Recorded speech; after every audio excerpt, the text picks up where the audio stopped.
एक घना जंगल था। उस जंगल में एक प्राचीन वृक्ष के नीचे एक यक्षिणी रहती थी।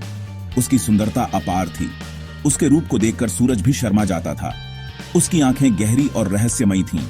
यक्षिणी में एक अजीब सी शक्ति थी। वह अपनी इच्छा से रूप बदल सकती थी, मधुर आवाज में बात कर सकती थी। जो कोई भी उसे देखता उसके मोहपाश में बंध जाता था। यक्षिणी अकेली थी। उसे एक ऐसे साथी की तलाश थी जो उसके आकर्षण से परे देख सके। दूर देश में विक्रम नाम का एक राजा था। वह बहादुर और न्यायप्रिय था।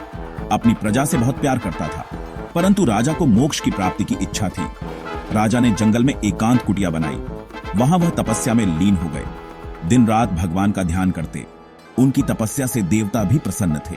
राजा विक्रम की प्रजा उनके बिना दुखी थी। वे सभी राजा के वापस लौटने की प्रतीक्षा कर रहे थे। एक दिन यक्षिणी जंगल में घूम रही थी।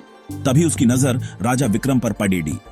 राजा के तेज और सौंदर्य को देखकर वह मंत्रमुग्ध हो गई। यक्षिणी ने राजा को लुभाने का फैसला किया। वह सुंदर स्त्री का रूप धारण करके राजा के सामने प्रकट हुई। राजा विक्रम ध्यान में लीन थे।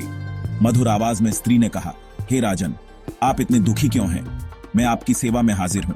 राजा ने अपनी आंखें खोली। सामने रूपवती स्त्री को देखकर वे भी अचंभित हो गए। राजा विक्रम स्त्री के मोहपाश में बंधने लगे। तभी उन्हें अपनी गलती का एहसास हुआ।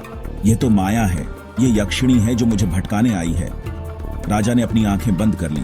पूरे मन से भगवान का ध्यान करने लगे। उनकी भक्ति देखकर यक्षिणी का मोह टूट गया। वह अपने असली रूप में आ गई। यक्षिणी ने राजा से क्षमा मांगी। राजा ने उसे समझाया कि मोह क्षणिक है, सच्चा सुख तो भगवान की भक्ति में है। यक्षिणी पश्चाताप से भर गई। राजा विक्रम वापस अपनी प्रजा के पास लौट आए। उन्होंने अपनी प्रजा का फिर से पालन पोषण किया।